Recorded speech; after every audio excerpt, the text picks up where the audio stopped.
L'actualité du jour, c'est bien évidemment le sommet entre Joe Biden et Vladimir Poutine. Pour en parler, à vos côtés, Béatrice Rulle, Frédéric Esposito. Il est directeur du bachelor en relations internationales du Global Institute. Bonjour Frédéric Esposito. Béatrice Rulle, bonjour. Bonjour et merci d'être sur Radio Lac ce matin. Joe Biden et Vladimir Poutine se rencontrent donc cet après-midi à Villa-Lagrange. Une rencontre dans un contexte très particulier. Joe Biden a traité Vladimir Poutine de tueur. Il a dit qu'il y avait des lignes rouges à ne pas franchir. C'est donc un sommet très tendu qui s'annonce. Effectivement, là, vous avez évoqué un des trois enjeux à mes yeux de cette rencontre. Le premier, c'est sur la relation entre les États-Unis et la Russie qu'il faut reconstruire. Elle a effectivement été malmenée, et ce déjà depuis l'administration Obama. Le deuxième enjeu, il y a toute une série de thématiques sur le nucléaire entre ces deux puissances, le nucléaire iranien, la question des droits de l'homme, de l'Ukraine, la Biélorussie et des questions de cybersécurité. Enfin, le troisième enjeu, c'est pour la Genève internationale et la politique des bons offices. Tous les projecteurs sont sur Genève et la Suisse.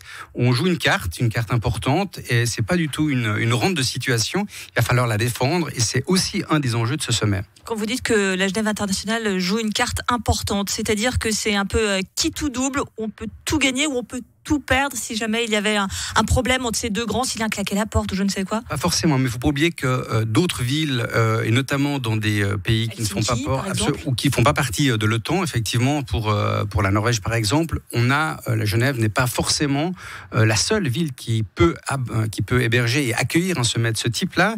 Et donc chaque événement de ce type est une façon de démontrer le savoir-faire de la Suisse, et aussi le rôle très spécifique que la Suisse joue dans cette politique internationale.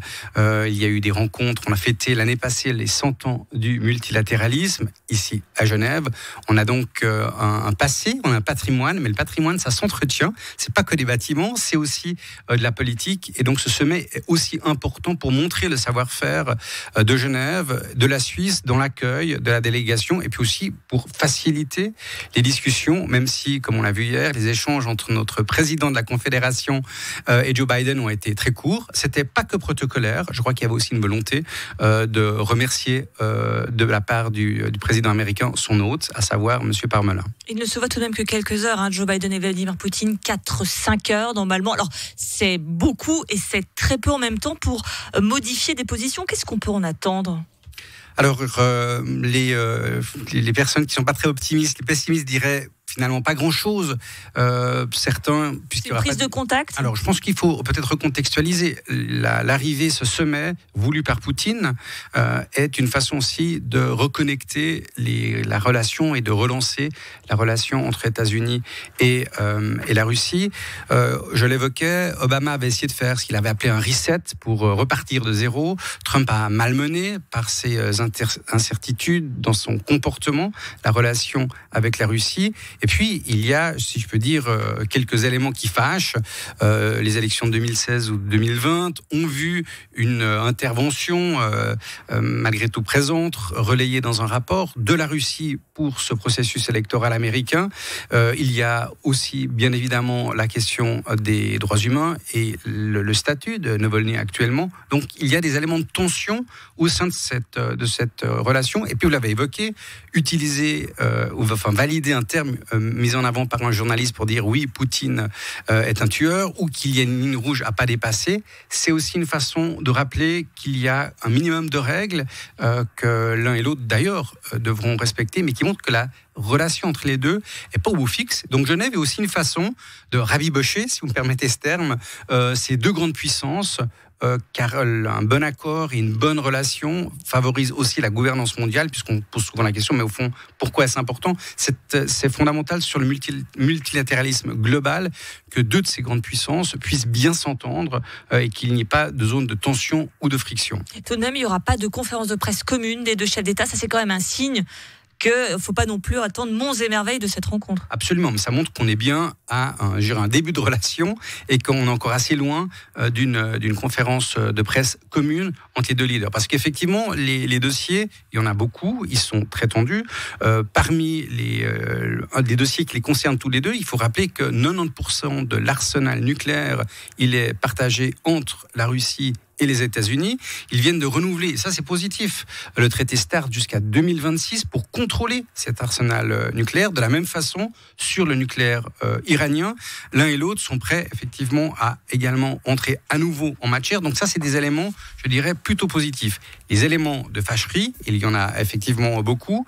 Tout d'abord, c'est sur la question des droits humains, le statut de Navalny, le fait que la diplomatie russe et américaine se sont un peu envoyés. Les Américains et les droits humains, quand c'est la Russie, ça pose un problème. Quand c'est l'Arabie Saoudite, ça l'est beaucoup moins aussi. Absolument. Et c'est d'ailleurs la position de Poutine qui a rappelé de façon tout à fait, je dirais, opportune, la situation de la minorité afro-américaine et la façon dont elle a été traitée ces dernières décennies. Donc, effectivement, chacun se met dans une position de donneur de leçons et dans une logique de réciprocité, de réponse assez vive.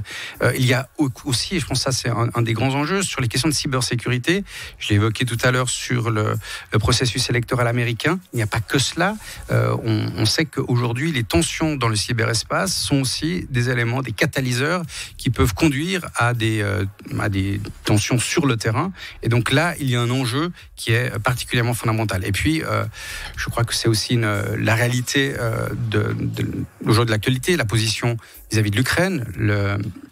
Biden soutient très fermement le processus. Il condamne pour la Biélorussie, qui est un allié, qui fait partie de la sphère d'influence de la Russie, et condamne fermement la situation politique en Biélorussie. Donc on voit qu'il y a des sujets de tension qui sont forts, sur lesquels il y aura probablement pas de déclaration commune là-dessus, mais qui sont faites une prise de contact. Alors, ça peut paraître par un moment un peu puéril, de dire ces deux personnes qui s'entendaient pas bien, qui se retrouvent autour d'une table, ça mobilise quand même beaucoup d'énergie, de ressources pour tout cela, mais les relations internationales, c'est aussi cela, c'est-à-dire ça passe par ces rapports personnels, et j'ai envie de dire c'est rassurant, parce que du moment où ça passe par des rapports personnels, ça veut dire aussi qu'il y a moyen de pouvoir aussi les améliorer, et c'est des fois par des petites phrases, par des poignées de main.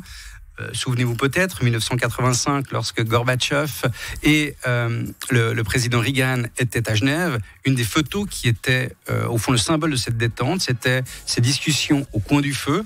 Là, il y aura, même s'il y a une cheminée, elle ne sera pas allumée cette fois-ci, mais est-ce qu'il y aura aussi une image d'apaisement qui va être envoyée vis-à-vis de ce sommet? Car au fond, c'est ça l'enjeu pour les deux.